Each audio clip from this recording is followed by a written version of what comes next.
தம்பி, உங்க மாதிரி துணிச்சல் முந்தி 1000 ஒருவனுக்கு இருந்தது, இப்போ யாருக்குமே இல்ல. என்ன பண்றது? ஓட்டு கேட்க வரும்போது மட்டும் அப்படியே பிச்சை கேக்குற மாதிரி அம்மா தாயே அப்படிங்கிறாங்க. ஜெயிச்சதுக்கு அப்பால போடி நாயங்கிறாங்க. அப்படி எல்லாம் திமிரா பேசுறவங்கள அடிக்கிறதுல தப்பே இல்ல தம்பி.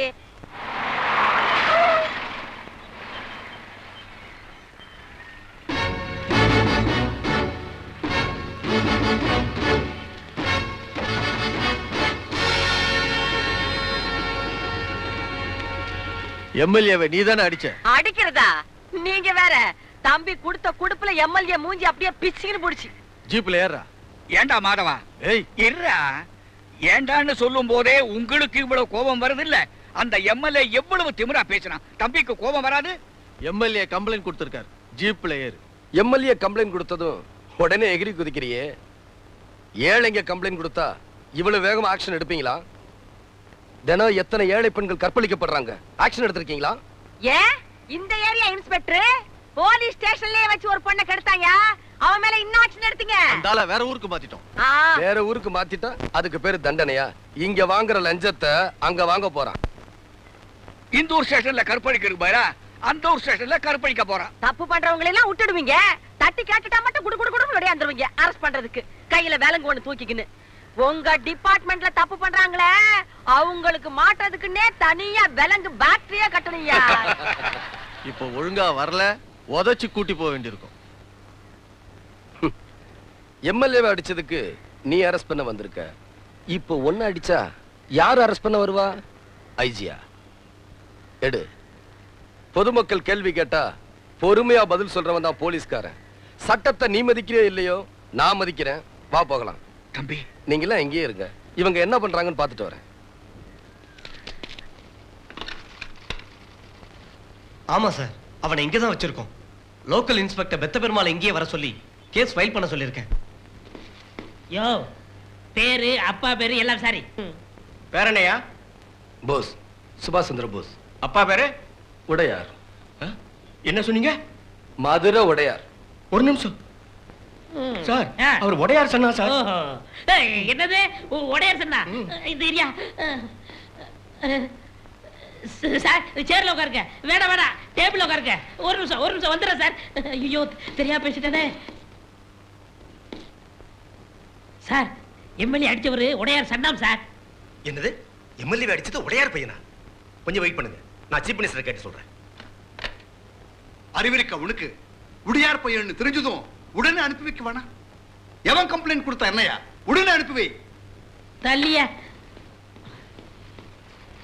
சார்? நீங்க போலாம் சார். எங்க? உங்க வீட்டுக்கு போங்க, இல்ல உங்க காலேஜ் போங்க, இல்ல உங்க தியேட்டருக்கு போங்க, இல்ல உங்க பேட்டரிக்கு போங்க. நீங்க நினைச்சா சிட்டிக்குள்ள எங்க வேணாலும் போலாம் சார். நீங்க உடையார் சன் சார். இன்ஸ்பெக்டர், நான் எம்எல்ஏவை அடிச்சது தப்பு இல்லைன்னு சொல்லி வெளியே அனுப்புங்க, போறேன். நான் எம்எல்ஏவை அடிச்சது நியாயம்னு சொல்லி வெளியே அனுப்புங்க, போறேன்.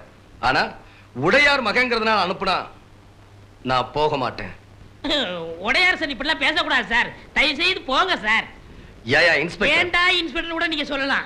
ஏன்னா நீங்க உடையார் சன் சார். உடையார் மகன்னா என்ன வேணும்னாலும் தப்பு பண்ணலாம், நீங்க ஆக்ஷன் எடுக்க மாட்டீங்க. அரசியல்லையே அரசாங்கத்திலேயே செல்வாக்குள்ள ஒரு புள்ளனா யார வேணும்னாலும் அடிக்கலாம், நீங்க ஆக்ஷன் எடுக்க மாட்டீங்க. கோடீஸ்வரன் புள்ளனா கொலை கூட பண்ணலாம், நீங்க ஆக்ஷன் எடுக்க மாட்டீங்க. நோ, நான் அடிச்சதா எம்எல்ஏ கம்ப்ளைண்ட் கொடுத்திருக்காரு. நீங்க ஆக்ஷன் எடுங்க, நான் பேச வேண்டிய இடத்துல பேசிக்கிறேன். சார் சொன்னா கேளுங்க சார், என் வேலை போயிடும் சார். சார் வணக்கம் இன்ஸ்பெக்டர். வாங்க எம்எல்ஏ சார், உங்களுக்கு தான் போன் பண்ணலாம் இருந்தேன், நீங்க வந்துட்டீங்க. என் தொகுதியை தவிர மத்த எல்லா இடங்களுக்கும் நான் அடிக்கடி போயிட்டு வருவேன். உங்க தொகுதிக்கு போகாது உங்க உரிமை, பிரச்சனை அது இல்ல. தம்பி உங்களை அடிச்சதா கம்ப்ளைண்ட் கொடுத்தீங்களாமே. தம்பி யாரு? நான் பார்த்ததே இல்லையே. அப்ப தம்பி அடிச்சோம்னு சொன்னது? நான் பார்க்கவே இல்லைங்கிறப்ப எப்படி அடிக்கிறது? அப்ப ஏன் முகம் பண்ணு மாதிரி ஊதி இருக்கு? எங்க ஏரியாவுல கொசு அதிகம், எல்லாமே எதிர்க்கட்சி கொசுங்க, அதான் என்ன இந்த கடி கடிச்சிடுச்சு. சார் எம்எல்ஏ சொல்லிட்டாரு, நீங்க போயிட்டு வாங்க சார். ஆமா, தம்பி யாரு? உங்க உடையார் பையன். உடையார் பையனா? வணக்கம் தம்பி, வணக்கம் தம்பி. நானும் அப்பாவும் ரொம்ப நண்பர்கள். தம்பி என் கார்ல வீட்டுல போய் இறங்கிங்க. டேய் தம்பி உங்க வீட்டுல இறங்கிட்டு வாடா. வாங்கண்ணே போலாம். தம்பி என்ன ஒரு டைப்பா போகுது? பையனை விடுங்க சார், நீங்க நல்லாவே கட்சி மாறுறீங்க. போன ஜென்மத்துல என்னவா இருந்தீங்க?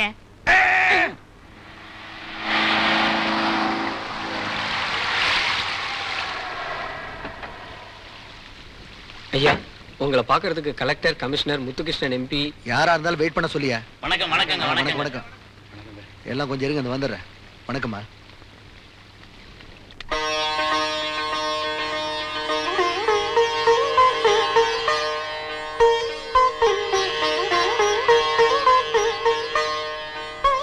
ஏமா, நான் இப்ப என்ன பண்ணிட்டேன்னு இப்படி சுத்தி போடுறேன்? உனக்கு ஒண்ணும் தெரியாது, நீ சும்மா இரு. அண்ணே, இன்னைக்கு நீ என்ன சொன்னாலும் அம்மா கேட்கவே மாட்டாங்க. நீ எம்எல்ஏ அடிச்சதுக்காக 1000 பேருக்கு அன்னதானம் பண்ண போறாங்களா? நிஜமாவா? சும்மாவே அடிச்சா? அம்மாவும் பொண்ணு சேர்ந்து இப்படி வேப்பல் அடிச்சீங்கன்னா ஒருத்தரை விடாம அடிப்பா. உடையார் பையன் எம்எல்ஏ அடிச்சிட்டான்னு ஊரே பேசுதுடி. பெருமையா தானே பேசுது, நல்லா பேசட்டுமே. அதுக்காக சந்தோஷப்படுறதை விட்டுட்டு ஏன்பா இப்படி கோவப்படுறீங்க? நீ 1000 தான் சொல்லுமா. இவன் எம்எல்ஏ வீட்டுக்கு போய் அவன் அடிச்சது தப்பு. அப்படி அடிக்கணும்னு என்கிட்ட சொல்லியிருந்தா அவனை நம்ம வீட்டுக்கு வர சொல்லி இங்க வச்சு அடிச்சிருக்கலாம்ல. நீ அடிச்சதுல எனக்கு கோவம் இல்லடா. திமிரா பேசுறவன் எந்த கொம்பனா இருந்தாலும் அடிக்கிறதா நியாயம். ஆனா உன் போக்கு தான் எனக்கு பிடிக்கல. ஏண்டி, நமக்கு எத்தனை பிசினஸ் இருக்கு, எத்தனை ஃபேக்டரி இருக்கு, எத்தனை ஆயிரம் பேர் நம்மகிட்ட வேலை செய்யறாங்க. மாசம் பிறந்தா கோடிக்கணக்கில் நான் சம்பளம் கொடுக்குறேன். கேவலம் 2000 ரூபாய் சம்பளத்துக்கு போலீஸ் வேலைக்கு போறானா? எப்பா, வக்கத்தவனுக்கு வாதியார் வேலை, போக்கத்தவனுக்கு போலீஸ் வேலை. தப்புப்பா. ரொம்ப பேர் புரியாம பேசுறாங்க. வாக்க கத்து கொடுக்கிறது வாத்தியார் வேலை, போக்க கத்து கொடுக்கிறது போலீஸ் வேலை. இந்த வேலைக்கு போறதுனால எந்த தப்பும் இல்ல. ஒண்ணுக்கு வழி இல்லாதவன் போவா. உடையார் பையன் எதுக்குடா போகணும்? அப்பா, உங்களுக்கு இருக்கிற 10 ஃபேக்டரியை 11 ஃபேக்டரியா மாத்துறது என் லட்சியம் இல்ல. சொந்த கால்ல நிக்கணும், சுயமா சம்பாதிக்கணும். பெத்தவங்க தயவுல வாழ்ற பிள்ளையா இருக்க நான் விரும்பல. இத்தனை வருஷமா பெத்தவங்க தயவுல தான் சோறு தின்ன, பெத்தவங்க தயவுல தான் படிச்சு பட்டம் வாங்கின. அது பெத்தவங்க பிள்ளைக்கு செய்ய வேண்டிய கடமை. பெத்தவங்களுக்கு பிள்ளை செய்ய வேண்டிய கடமையே இல்லையாடா? இருக்குப்பா. பெத்தவங்களுக்கு பேர் வாங்கி கொடுக்கிறது, அதை நிச்சயம் நான் செய்வேன்.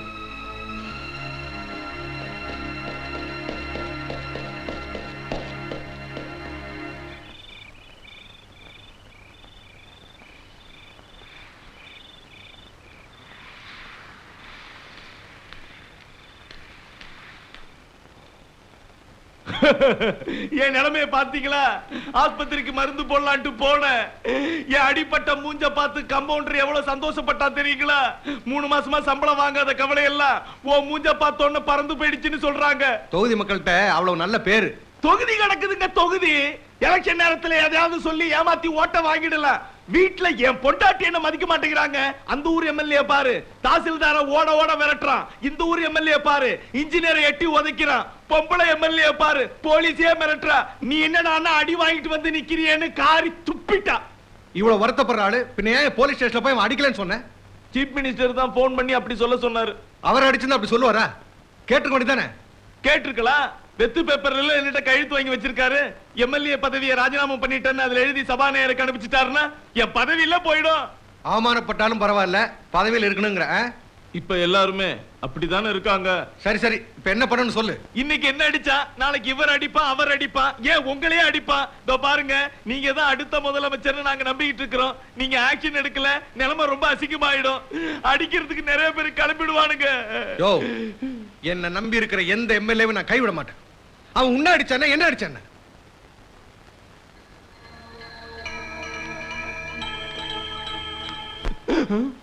அவனை நீதான் அரெஸ்ட் பண்ண. அங்கேயே எலும்பு எண்ணி இருக்கவன.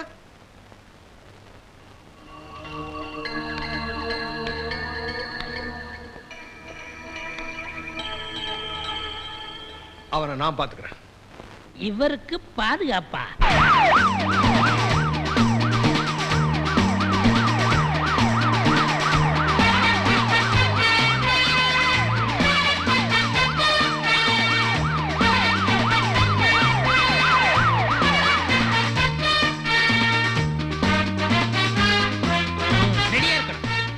கவனமா இருக்கணும்.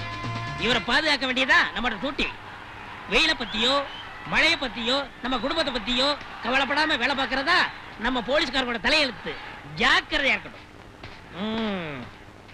யோ, இந்த சுண்டல் வைக்கிறவெல்லாம் உள்ள விட்டுறாத, பாம்பு வச்சிருப்பாங்க.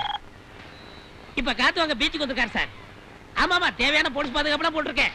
என்ன பண்ணிட்டு இருக்காரு? இப்ப காலை ஆட்டிக்கிட்டு இருக்காரு சார். ஏன் ஆட்ட விட்ட? சார், அவர் காலை அவர் ஆட்டுறாரு, நான் என்ன சார் செய்ய முடியும்? இன்ஸ்பெக்டர் சார், இது வர சார். சீக்கிரம் வாங்க சார். இப்ப நான் குதிரை ஏறணும். நல்லா ஏறுங்க, எப்படி வேணாலும் ஏறுங்க. யோ நான் நெஜ குதிரையை சொன்னேன். நான் பச்சை குதிரையாக்கும் நினைச்சேன். சின்ன பிள்ளையில விளையாண்டது. உங்களோட ஒரு இடம் விளையாடலாம்னு பார்த்தேன். அதை விடுங்க. நீங்க குதிரையில போனா எங்களால பாதுகாக்கிறது ரொம்ப சிரமமா இருக்குமே. நானும் நான் குதிரை சவாரி பண்ணி ஆகணும். கான்ஸ்டபிள் குதிரை ஓடுங்கய்யா, சீக்கிரம் ஓடுங்கய்யா, ஓடுங்கய்யா. தம்பி சார், சார் கொஞ்சம் பையன் போங்க. ஐயோ எங்களால ஓட முடியல. ஏன் இவ்வளவு பெரிய குதிரையை கொடுத்தீங்க? ஒரு குட்டி குதிரை கொடுக்க கூடாதா? ஓடுங்கய்யா. சார், உங்களுக்கு எங்களால பாதுகாப்பு கொடுக்க முடியாது. ஏன்? நாங்க பெரிய ஆளுங்களுக்கு மட்டும்தான் பாதுகாப்பு கொடுப்போம். ஏன்? அவங்க உயிர் தான் உயிர், மத்தவங்க உயிரெல்லாம் உயிர் இல்லையா? எனக்கு பாதுகாப்பு கொடுக்கலனா நான் எழுதி தர மாட்டேன். கரெக்ட், இவர் சொல்றது கரெக்ட் தான். ஆமாமா, இவர் கொலை பண்ண வந்ததை பார்த்ததா சொல்றேன். நீங்க எழுதி கொடுக்க முடியாதுன்னு சொல்றது சட்டப்படி தப்பு. சரி, இவர் கொலை பண்ண வந்ததை நான் பார்க்கவே இல்லை. இப்ப என்ன பண்ணுவீங்க? Correct, that is a point. உங்களை ஒண்ணுமே செய்ய முடியாது. இன்ஸ்பெக்டர், உங்களுக்கு பயந்தோ, என் உயிருக்கு பயந்தோ, இல்ல மந்திரிக்கு பயந்தோ நான் இப்படி சொல்லல. என்ன எழுதி கொடுத்தாலும் இவன் மேல ஆக்ஷன் எடுக்க மாட்டீங்கன்னு எனக்கு நல்லா தெரியும். இவனுக்கு நான் தான் தண்டனை கொடுப்பேன். இவனை உயிரோட விட மாட்டேன். இவன் வெளியே வரனால்தான் இவனோட கடைசி நாள். பாத்துனதுக்கு ரொம்ப நன்றி தம்பி. உங்ககிட்டயே அவ்வளவு திமிரா பேசின அந்த இன்ஸ்பெக்டர் எங்க கிட்ட எல்லாம் எப்படி பேசுவான்? இப்படி பயந்துதான் நீங்க ஏமாத்து போறீங்க. எவன் தப்பு பண்ணாலும் எடுத்து குரல் கொடுக்கணும். எந்த விளைவு வந்தாலும் நிமிர்ந்து நிக்கணும். நிமிர்ந்து நிக்கணும்னு நினைச்ச எனக்கு என்ன நடந்தது பாத்தீங்களா? கல்யாண மண்டபத்திலேயே வச்சு கொலை பண்ற துணிச்சல் ஒரு மந்திரி மகனுக்கே வந்திருக்கு. அந்த அளவுக்கு துணிச்சலை வளர்த்து விட்டது யாரு? நீங்க தானே. மந்திரியோட அராஜகத்தை சாதாரண மனுஷன் எப்படி தம்பி தடுத்து நிறுத்த முடியும்? அந்த மந்திரி ஒரு காலத்துல சாதாரண மனுஷனா இருந்தவன் தான். அதை மறந்துடுறீங்க. அதனாலதான் ஓட்டு போட்டதோட உங்க கடமை முடிஞ்சு போச்சுன்னு ஓலை குடிசுக்குள்ள ஒடுங்கி கிடக்குறீங்க. உங்களுக்கு கிடைக்க வேண்டிய சாதாரண உரிமைகளை கூட கேட்க முடியாத ஊமைகளா இருக்கீங்க. எவங்கிட்ட தம்பி கேட்கல, எவங்கிட்ட கேட்கல. நாங்க ஏமாந்த லட்சணத்தை காட்டுறோம், வந்து பாருங்க. இத பாத்தீங்களா தம்பி? 2 வருஷத்துக்கு முன்னாடி ஒரு மந்திரி வந்து உங்க ஏரியாவுக்கே வெளிச்சத்தை தரேன்னு சொல்லி இந்த அடிக்கலை நட்டுட்டு அங்க எல்லாம் கம்பங்களை நட்டுட்டு போயிட்டானுங்க. அடிக்கல்லும் அப்படியே இருக்கு, கம்பங்களும் அப்படியே இருக்கு. பல்பு தான் இல்ல, அப்படியே இருந்தாலும் எரியறதே இல்ல. ஆனா அவனுங்க மட்டும் ஏசியில வாழ்ந்துகிட்டு இருக்கானுங்க. இத்த விட வவுத்தரிச்சலு அங்க இருக்குது தம்பி. வாங்க, எங்களுக்கு எல்லாம் குடிக்கிறதுக்கு தண்ணி கொண்டுக்கிட்டு வரேன்னு ஒரு அம்மா கொண்டாந்து நட்டாங்க கல்லு. பார், அடங்கோ புராணே, எங்க எங்க இருந்த கல்ல காணா? அடியே அலமேலு பாருங்க. என்னக்கா எங்க இந்த கல்லு? நம்ம ராசண்ண துணி துவைக்கிறதுக்காக பேத்து எடுத்துட்டு போயிட்டாரு. துணி துவைக்க எடுத்துட்டு போனானா? டேய் டேய் ராசே, துணியா துவைக்கிற? இரு ஒன்ன துவைக்கிறேன். எடுத்துட்டு வாடா கல்ல. நடந்து வாடா, அசையிற. ஏண்டா அந்த திலகவதி அம்மா 100 கார்ல ஊர்வலமா வந்து இந்த கல்ல கொண்டாந்து நட்டுட்டு போனாங்க. உனக்கு இருக்கிற கொழுப்பு அத்த வீட்டுக்கு எடுத்துட்டு போய் ஏண்டா துணியா துவைக்கிற? ஏன் தினம் நாய் மூத்திரமே இந்த கல்ல நான் துணி துவைக்க கூடாதாக்கும்? பாத்தீங்களா தம்பி எங்க நிலைமையே? எங்களுக்கு எல்லாம் குடி தண்ணீர் குடுக்கறேன்னு கல்லு கொண்டாந்து நட்டாங்க அந்த அம்மா. கல்லுதான் இருக்குது, தண்ணியே தான் காணோம். குறைகள் இங்க சொல்லி புலம்புறீங்களே, என்னைக்காவது உங்க குறைகள் அவங்க கிட்ட போய் சொல்லிருக்கீங்களா? எங்க தம்பி அவங்கள நேரா பார்க்க முடியுது? அவங்க நடிக்கிற படத்தை தான் பார்த்துட்டு இருக்கிறோம். இதெல்லாம் மறந்துடுறாங்க. அவங்க பிறந்த நாள் கொண்டாடுறத மட்டும் மறக்கறது இல்ல. நாளைக்கு அந்த அம்மாவுடைய பிறந்த நாளா. Hello sir.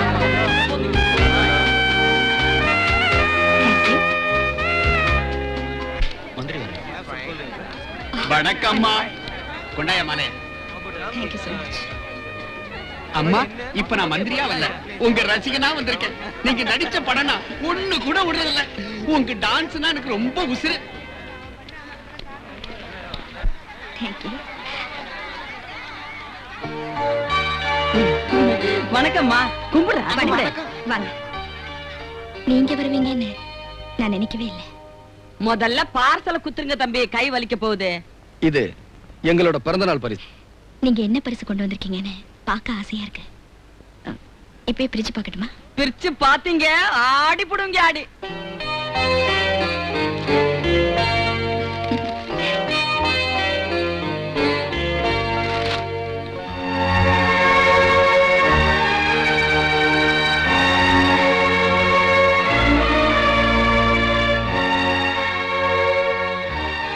என்ன பாக்குறீங்க? போன பிறந்த நாள் அன்னைக்கு நீங்க நாட்டின அடிக்கல் தான். எங்களுக்கு எல்லாம் தண்ணி வசதி செஞ்சு தரேன்னு ஓட் கேட்டேன். நாங்களும் போட்டோம், நீயும் வந்துட்ட. எங்களுக்கு தண்ணி மட்டும் தான் வரவே மாட்டேனுது. அப்பால இன்னத்துக்கு இந்த கஸ்மால பிடிச்சுக்கல அங்க இருக்கணும், நீயே வச்சுக்க. அதை செய்யறேன் இதை செய்யறேன்னு சொல்லி அரசாங்க செலவுல விழா எடுத்து வீதிக்கு வீதி லைட்ட போட்டு விளம்பரப்படுத்தி அடிக்கல் நட்டுட்டு போயிடுறீங்க. அந்த வசதி ஜனங்களுக்கு கிடைச்சுதான் கவலைப்பட்டிருக்கீங்களா இல்ல நினைச்சுதான் பாத்திருக்கீங்களா? அடிக்கல் நாட்டினதோட உங்க கடமை முடிஞ்சு போச்சுன்னு அம்போனி ஏழைங்களை தவிக்க விட்டு போயிடுறீங்க. ஒவ்வொரு விழாவுக்கு வீணா செலவழிக்கிறீங்களே அரசாங்க பணம். அந்த பணத்தை வச்சு 1000 திட்டம் நிறைவேற்றி இருக்கலாம். இதை ஏன் எந்த அரசியல்வாதி யோசிக்கிறது இல்ல? ஏழைங்க கேள்வியை கேட்க மாட்டான்னு நினைக்கிறீங்க இல்ல? உங்க பிறந்த நாளை நல்லா கொண்டாடணும்னு நினைக்கிற நீங்க உங்க தொகுதி மக்களும் நல்லா இருக்கணும்னு நினைக்கணும். ஆனா உங்க தொகுதி நல்லா இல்லையே. தண்ணி வசதி இல்லாம பொண்ணுங்க குடத்தோட அலையறாங்க. லைட் வசதி இல்லாம அந்த ஏரியாவே இருட்டா இருக்கு. ஒருவேளை நாட்டை இருட்டா வச்சிருந்தா இன்னும் சௌரியமா திருடலான்னு நினைக்கிறாங்க போல இருக்கு. மிஸ்டர் பாஸ்கர், மினிஸ்டர் ராஜரத்னத்தை நான் உடனே பார்க்கணும். ஏற்பாடு பண்ணுங்க. என்னையா நம்ம ஜனங்க கேள்வி கேட்கற கெட்டு போயிட்டாங்க. சார், நீங்களும் ஜனங்களுக்கு சொன்னதை செய்யல. சீக்கிரம் இந்த இடத்தை விட்டு போயிடுவான். இல்ல உங்களையும் சட்டையை பிடிச்சு காப்பானுங்க. சரி, சீக்கிரம் வண்டி எடுக்க சொல்லு. நீங்க எல்லாரும் என்ன தப்பா புரிஞ்சுட்டு இருக்கீங்க. பரவாயில்ல, நான் என் தொகுதியோட முன்னேற்றத்துக்காக எவ்வளவு பாடுபட்டிருக்கேன்னு நீங்களே என் கூட வந்து பாருங்க. வாங்க வாங்க. என்னோட வணக்கம். நான் தொடங்கி இருக்கிற இந்த உண்ணாவிரதம் உங்களுக்காக, உங்க பிரச்சனைக்காக. என்ன வயிற்றிலே மாரலையும் சுமந்து வளர்த்தது ஒரு பொண்ணுதான். நான் மட்டும் இல்ல, இந்த நாட்டுல வாழ்ற அத்தனை ஆணும் அப்படிதான் வளர்ந்திருக்காங்க. அதனாலதான் சொல்றேன், எல்லா பெண்களையுமே நாம தாயா நினைக்கணும், தெய்வமா மதிக்கணும். அப்படி மதிக்க தவிர ஒரு மனித மிருகத்தை பதவியிலிருந்து இறக்குறதுக்காகத்தான் இந்த உண்ணாவிரத போராட்டம். இந்த உண்ணாவிரதத்துக்காக போட்டிருந்த பந்தல சில போலீஸ் அதிகாரியை பிரிச்சிருக்காங்க, நெருப்பு வச்சு கொளுத்திருக்காங்க. ஏன் பந்தல் இல்லைன்னா உண்ணாவிரதம் நடக்காதா? இல்ல நடத்த முடியாதா? இது ஏசில வளர்ந்த உடம்பு இல்ல, கொளுத்துற வெயில்ல வெந்த உடம்பு, கொற்ற மலையில நனைஞ்ச உடம்பு, ஏழைங்க உடம்பு எதையும் தாங்குற உடம்பு. இந்த நாட்டில் இருக்கிற மந்திரிகளுக்கு வரவேற்பு கொடுக்கிறதுக்காக நல்லா இருக்கிற ரோடையெல்லாம் தோண்டி நாசப்படுத்தி வரவேற்பு வளையம் எல்லாம் போடுவாங்க. அது தப்பு இல்ல. தோண்ட ரோட திருப்பி சரி பண்றதே இல்ல, அது தப்பு இல்ல. ஏன்னா அவங்களுக்கு ரோட்டை கெடுக்கிறதுக்கும் உரிமை இருக்கு, இந்த நாட்டை கெடுக்கிறதுக்கும் உரிமை இருக்கு. ஆனா ஏழைங்களுக்கு எந்த உரிமையும் இல்ல. அந்த நிலைமை மாறணும், இல்ல நாம மாத்தணும். அதுக்காகத்தான் இந்த உண்ணாவிரதம். இருக்கிறது ஒரு உயிர், அது போக போறது ஒரே தடவை தான். அந்த உயிர் பெண்களின் மானங்காக்க நடக்கிற போராட்டத்துல போனா அதை விட எனக்கு பெருமை எதுவும் இல்லை.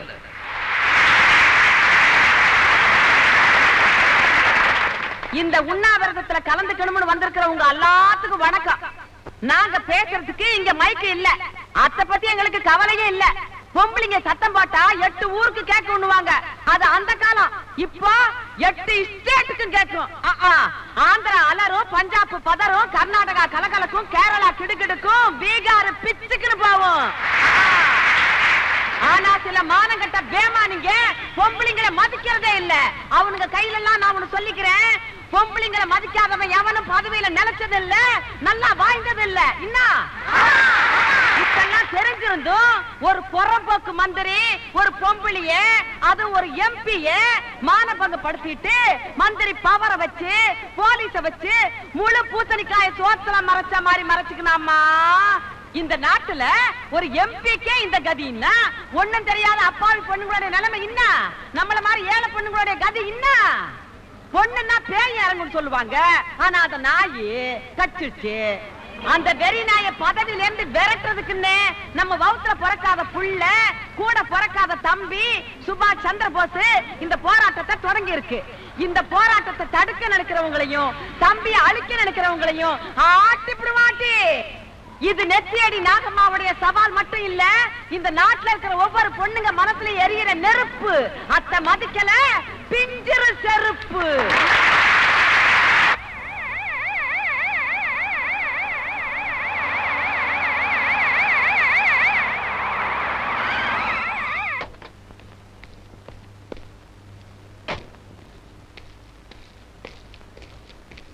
ராஜரத்னம், எவ்வளவு கஷ்டப்பட்டு ஆட்சியை பிடிச்சு நான் முதலமைச்சரா இருக்கிறேன், அதுக்குள்ள கத்துக்கழக வச்சிட்டியா? டெல்லியில இருந்து ஹோம் மினிஸ்டர் போன் பண்ணிருந்தாரு, அவருக்கு நான் என்னத்த சொல்றது?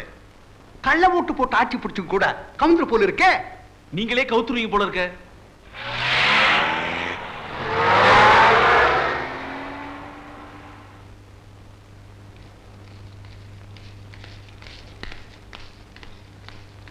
வாங்க வாங்க உட்காருங்க.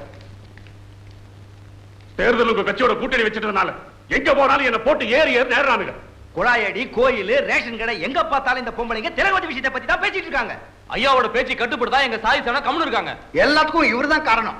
என்னங்க நீங்க எதுக்கு எடுத்தாலும் இவரே குறை சொல்லிட்டு இருக்கீங்க? நீங்க சீஃப் மினிஸ்டர் சேர்ல உட்கார்றதுக்கு இவரு ஒரு காரணம், நானும் ஒரு காரணம்.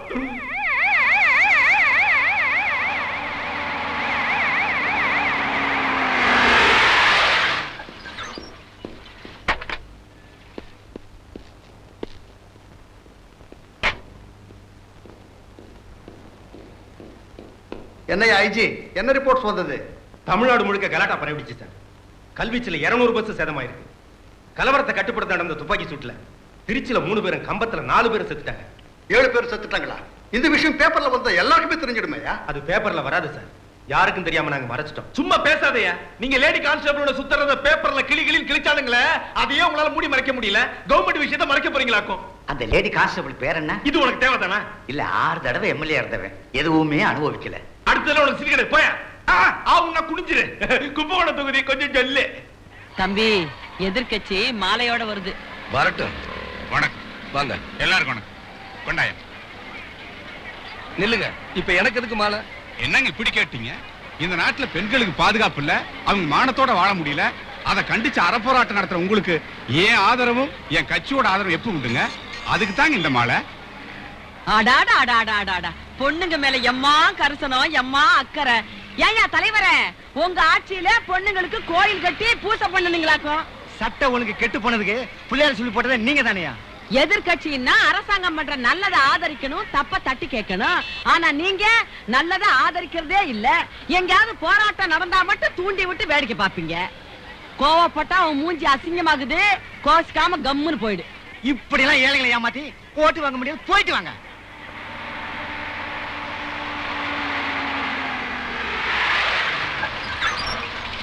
எதிர்கட்சி தலைவர் வராரு.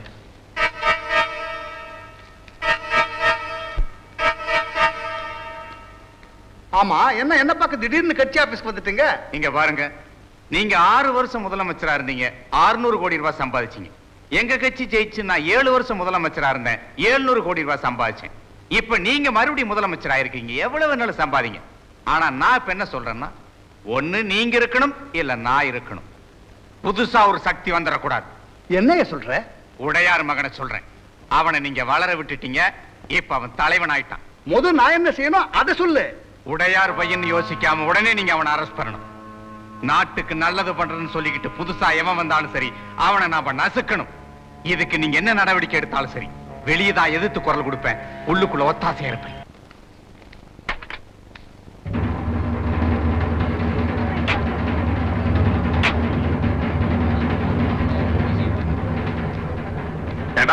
என்ன வேலை செஞ்சிருக்கீங்க? நீங்க செஞ்ச காரியத்தால ஒரு அரசாங்கம் ஆடிட்டு இருக்கு. தேவையில்லாம திலகவதியை தேடி போய் அது இப்ப எவ்வளவு பெரிய சிக்கலாயிடுச்சு பாத்தீங்களா? நான் என்ன செத்தா போயிட்டேன். உங்களுக்கு தண்ணி வசதி வேணும்னா என்கிட்ட சொல்ல வேண்டியதானே? நீங்க தான் இங்க வரதே இல்லையே. ஐயரே, நீ பேசாம இரு. ஏயா, தேர்தல் நேரத்துல ஐயருடைய ஓட்டு வேணும், பாக்கிய நேரத்துல ஐயர் வாயை மூடிட்டு இருக்கணுமா? போயா. ஏய் நாகமா, பொம்பளையா லட்சணமா வீட்டுல அடங்கி கிடக்காம போராட்டம் வேண்டி கிடக்கு. போராட்டம் நீங்க போராட்டம் நடத்தினா மட்டும் தாய்க்குலமே புலி மாதிரி வா, புயல் மாதிரி வான்னு கூப்பிடுவீங்க. நாங்க ஒடியாரணும். உங்களுக்கு எங்கயாவது இடிக்குதுன்னா மட்டும் நாங்க பொம்பளைங்களா வீட்டுக்குள்ளாரே அடக்கமா குந்திக்கணுமா? ஏன் என்னத்துக்கு? ஐயாவோட பேச்சுக்கு மறு பேச்சு பேசாது. நீங்க இவ்வளவு பேசுறீங்க. நம்ம ஜாதி ஆளுங்களுக்கு புத்தி கெட்டு போச்சா? ஆமாயா, இம்மா நாளும் புத்தி கெட்டு போய் தான் இருந்துச்சு. போஸ் தம்பி வந்து புத்தி எல்லாம் சரியாக்கிடுச்சு. 20 வருஷமா உங்களுக்காக கூட சென்ன விட புதுசா வந்து அவரை பத்தி தப்பா பேசுற தலை